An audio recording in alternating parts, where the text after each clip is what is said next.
Uma receita para a conexão. A sessão de psicoterapia se desenrola normalmente.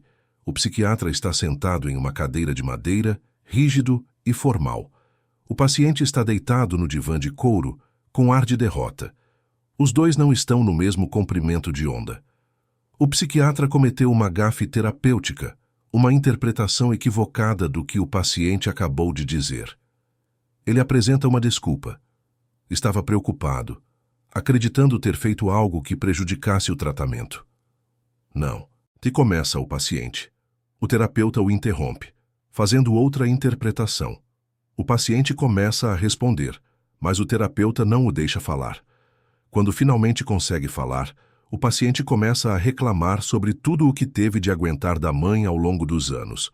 Um comentário irônico justamente sobre o que o terapeuta estava fazendo. E assim segue a sessão, sem sintonia nem harmonia.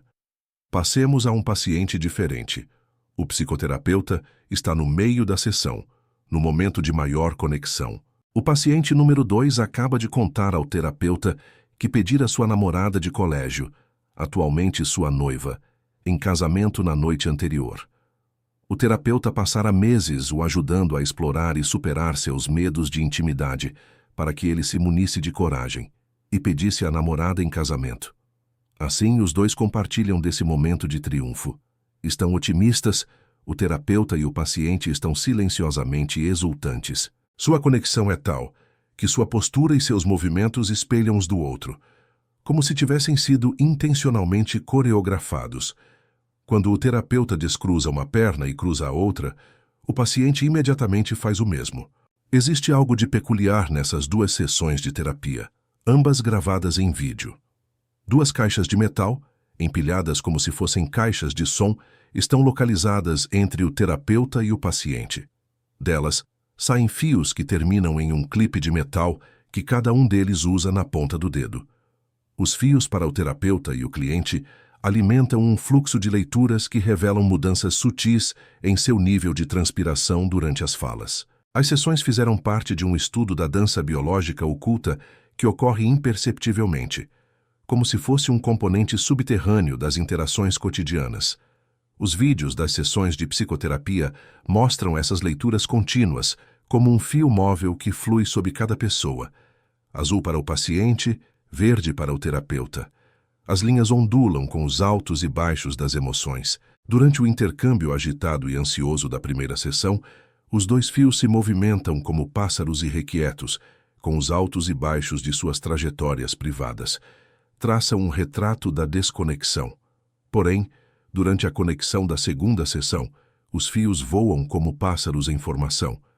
Um gracioso balé de movimentos coordenados. Quando duas pessoas sentem tal conexão, essas linhas revelam, a própria fisiologia entra em sintonia. Essas sessões de terapia são métodos de vanguarda para estudar a atividade, de outra forma invisível, do cérebro enquanto as pessoas se relacionam. Embora a transpiração pareça ser algo bastante distante do cérebro, um pouco de engenharia reversa do sistema nervoso central nos permite adivinhar que estruturas do cérebro estão fazendo o que durante esses tangos interpessoais. Esse cálculo neural foi realizado por Karl Marcy, psiquiatra da Harvard Medical School que conduziu o estudo, carregando consigo uma pasta repleta de equipamentos de monitoramento até o consultório de terapeutas de boa vontade na região de Boston. Marcy se juntou a um grupo seleto de pioneiros que hoje estão encontrando maneiras criativas de transpor o que antes era uma barreira impenetrável à ciência do cérebro, o crânio. Até agora, a neurociência estudou apenas um cérebro de cada vez. Agora, porém, os dois estão sendo analisados ao mesmo tempo, revelando um dueto neural até então impensável entre os cérebros nas interações entre as pessoas. Marcy extraiu de seus dados o que chama de logaritmo para a empatia, um intercâmbio específico da transpiração de duas pessoas durante um encontro. O logaritmo reduz a uma equação matemática o padrão exato da fisiologia de duas pessoas no auge da conexão, quando uma pessoa se sente compreendida pela outra. O brilho do simpático. Lembro-me de ter sentido tal conexão na sala de Robert Rosenthal, meu professor de métodos estatísticos quando eu era aluno da pós-graduação de psicologia em Harvard. Bob, era assim que todos o chamavam, tinha a reputação de ser o professor mais simpático de todo o departamento. Sempre que um de nós ia à sua sala, independentemente do motivo ou da ansiedade inicial, saía de lá com a sensação de ter sido ouvido, compreendido e, quase por um passe de mágica, melhor. Bob tinha o dom de levantar o moral das pessoas. E não era para menos. Os elos não verbais que conectam as pessoas representavam seu território científico.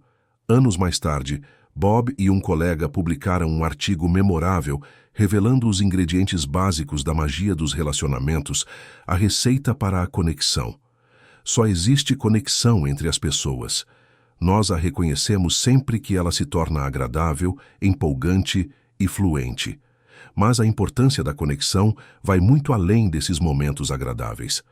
Quando as pessoas se conectam, podem ser mais criativas juntas e mais eficientes nos processos decisórios, seja na definição do itinerário de uma viagem por um casal ou no desenvolvimento da estratégia de negócios pela alta gerência. A conexão nos faz sentir bem, gerando o brilho harmonioso da simpatia, uma noção de amistosidade em que uma pessoa sente a cordialidade, a compreensão e a sinceridade da outra. Esses sentimentos mútuos fortalecem os elos entre elas, sejam temporários ou duradouros. Rosenthal descobriu que essa conexão especial sempre envolve 3 elementos: atenção mútua, sentimento positivo compartilhado e um dueto não verbal bem coordenado. Quando esses 3 fatores coexistem, catalisamos a conexão. A atenção compartilhada é o primeiro ingrediente essencial. Quando 2 pessoas prestam atenção ao que a outra diz e faz, elas geram uma noção de interesse mútuo, um foco conjunto que produz uma espécie de cola perceptiva. Tal atenção bidirecional dá origem a sentimentos compartilhados. Um indicador de conexão é a empatia mútua. Os 2 parceiros sabem que estão vivenciando os mesmos sentimentos. Era assim que nos sentíamos quando conversávamos com Bob. Ele nos ouvia integralmente, prestava atenção ao que dizíamos. Isso caracteriza uma diferença entre o traquejo social e a conexão total. As pessoas com traquejo social sabem nos fazer sentir à vontade, mas não temos a sensação de que elas estejam sintonizadas com nossos sentimentos. Rosenthal cita um estudo em que as pessoas foram divididas em pares. Uma das 2 que estava trabalhando secretamente com os pesquisadores aparentemente estava com o dedo machucado, com um grande curativo.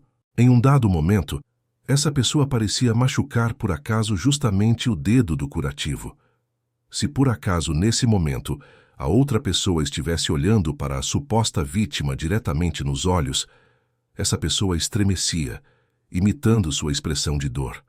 Mas as pessoas que não estavam olhando para a vítima tinham muito menos probabilidade de se sobressaltar, embora estivessem cientes da dor.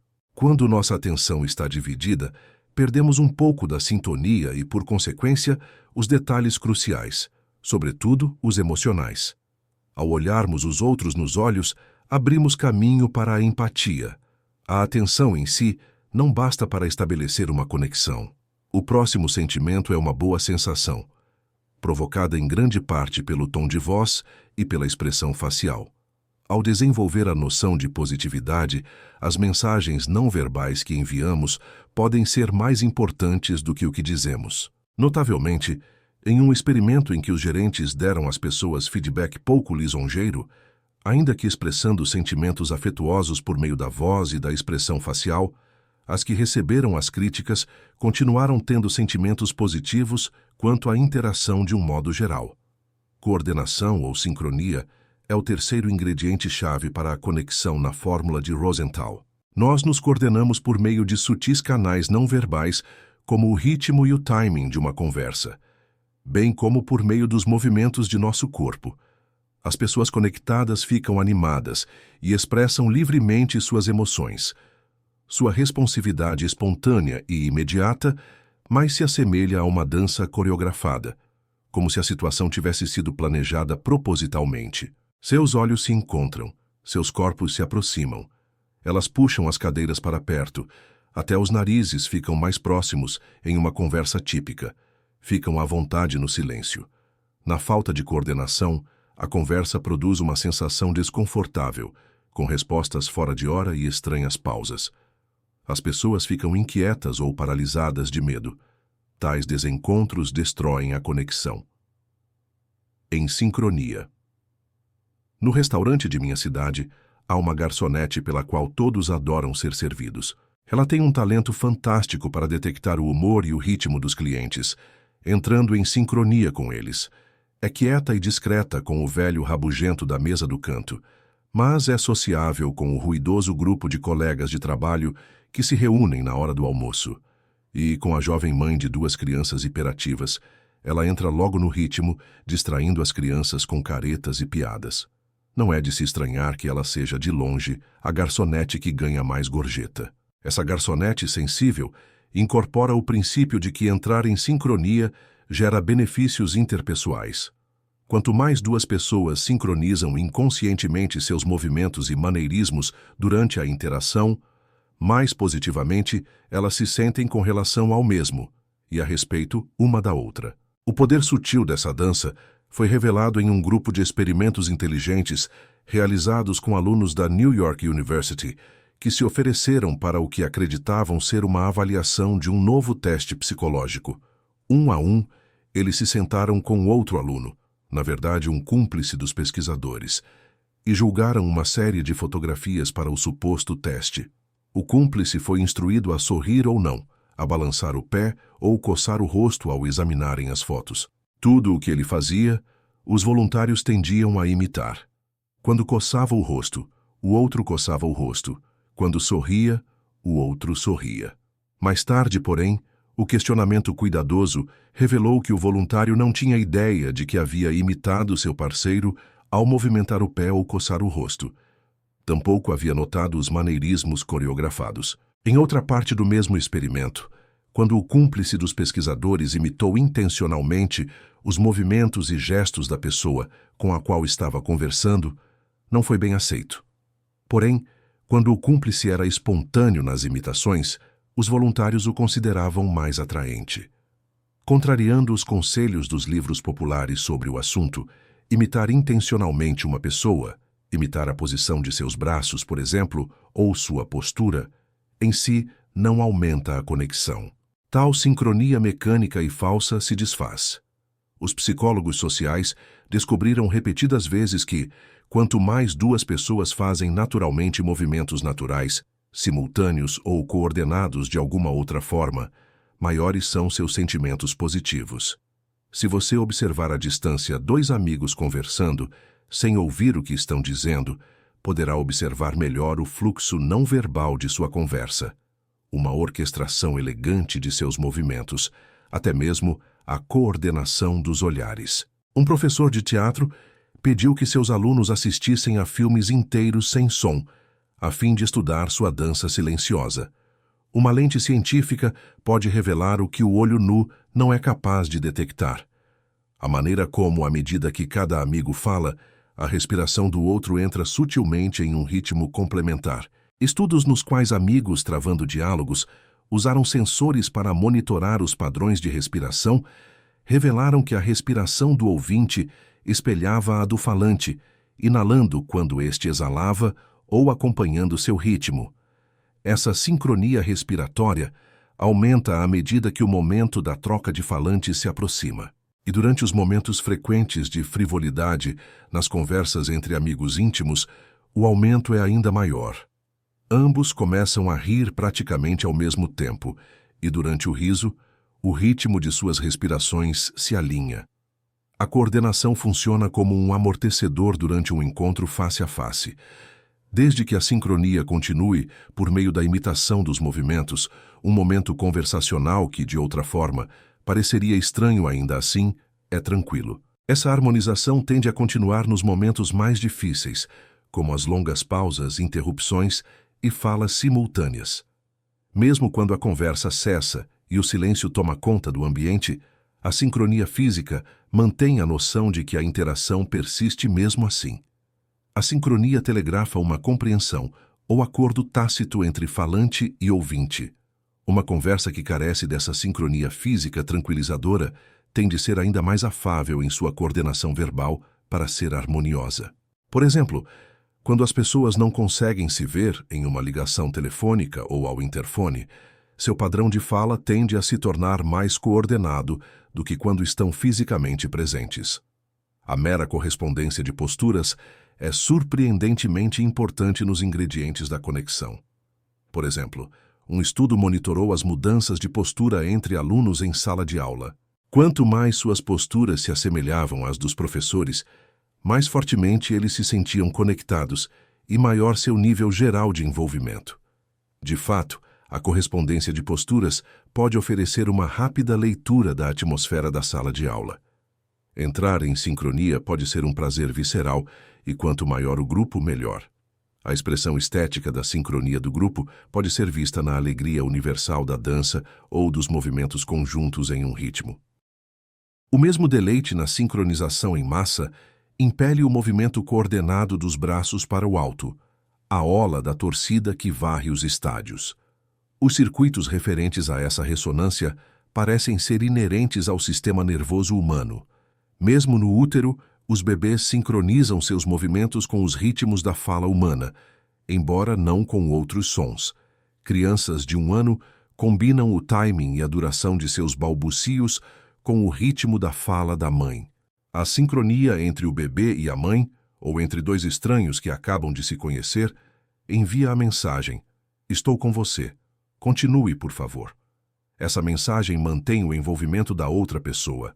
À medida que duas pessoas se aproximam do fim de uma conversa, a sincronia se desfaz, enviando assim o sinal tácito de que chegou a hora de finalizar a interação. E se nunca houve sincronia em sua interação, quando uma pessoa interrompe a outra o tempo todo na conversa, ou quando não conseguem se conectar, cria-se uma sensação constrangedora. Qualquer conversa opera em 2 níveis, a via superior e a via inferior. A via superior trafega na racionalidade, nas palavras e em seus significados, mas a via inferior expressa a vitalidade que corre sob as palavras, sustentando a interação por meio de uma conexão que se faz sentir de imediato. A sensação de conexão depende menos do que é dito, e mais do elo emocional não verbal, íntimo e direto. Essa conexão subterrânea não deve ser mistério. Sempre mostramos o que sentimos por meio de expressões faciais espontâneas, gestos, olhares, etc. E nesse nível sutil, mantemos uma conversa silenciosa constante, como se estivéssemos pensando em voz alta, e assim, oferecendo uma narrativa nas entrelinhas que faz com que a outra pessoa saiba como nos sentimos a cada instante e, consequentemente, possa se ajustar.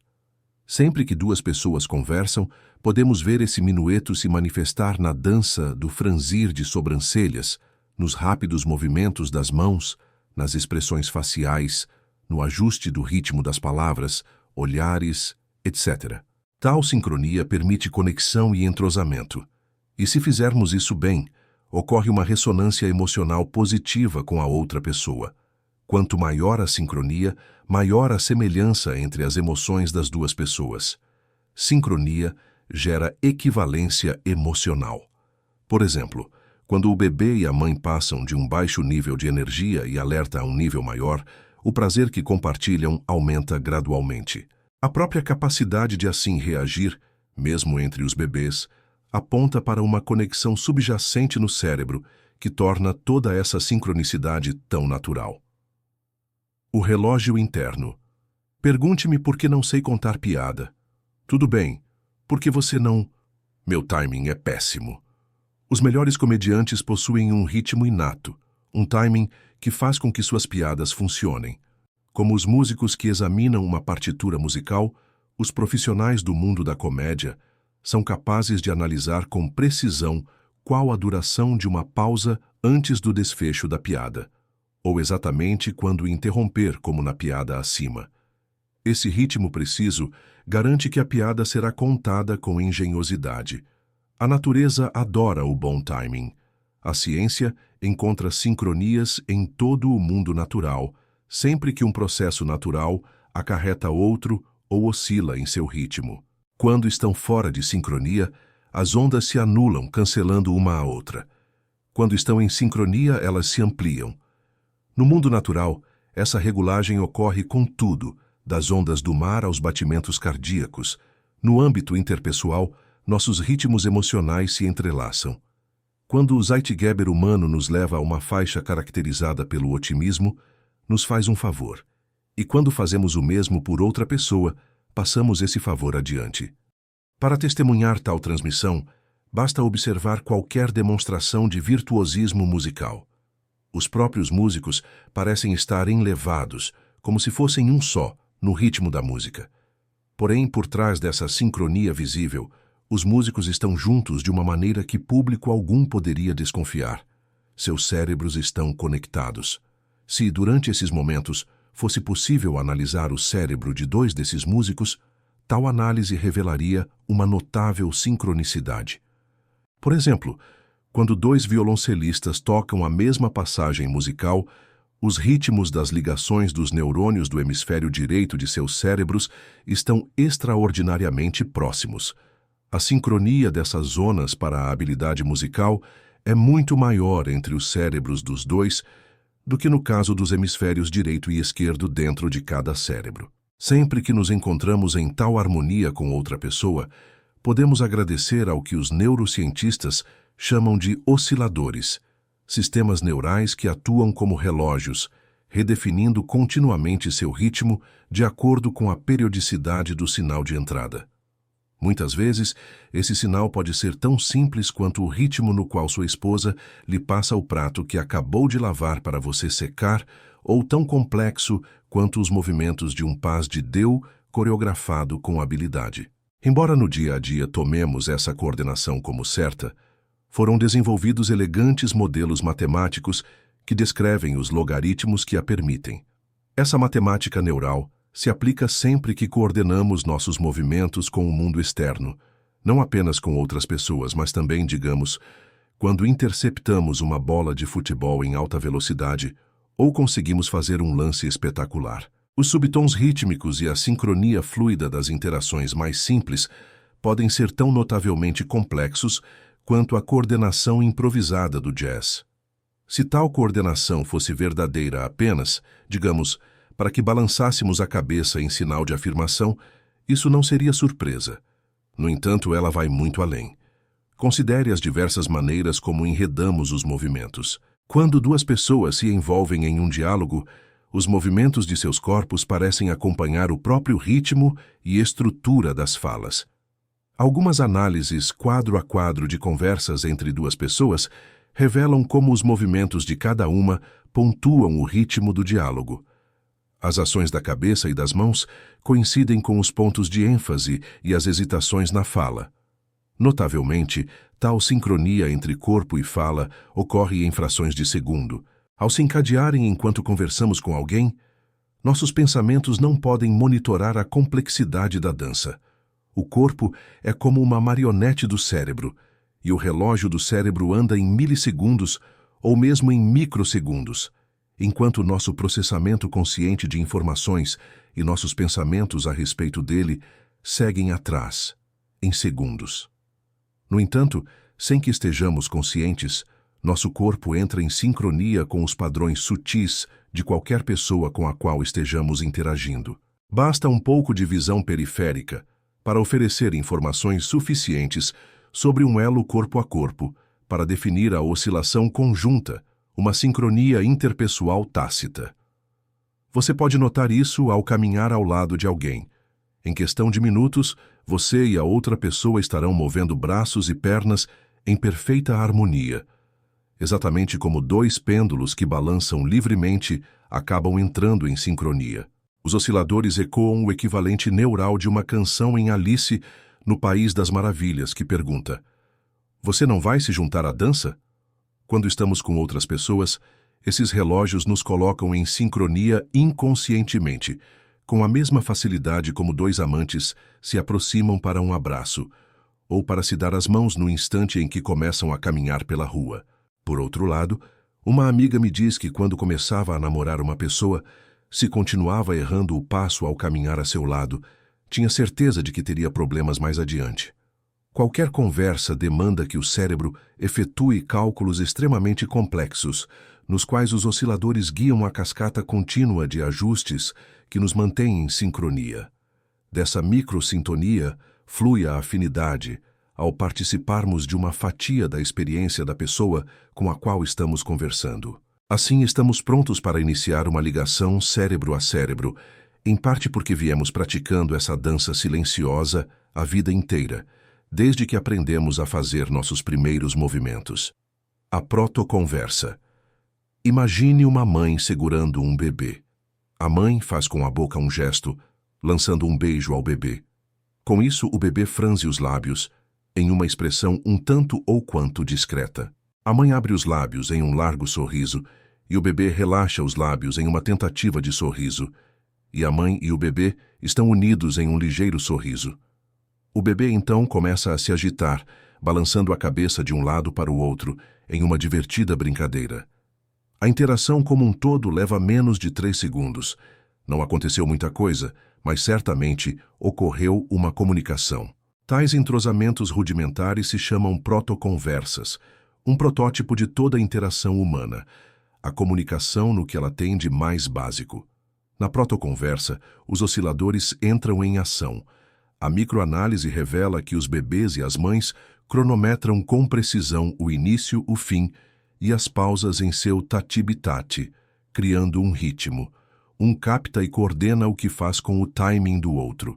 Tais conversas são não verbais, recorrendo às palavras apenas como efeitos sonoros. Envolvemo-nos na protoconversa com o bebê por meio do olhar, do toque e do tom de voz.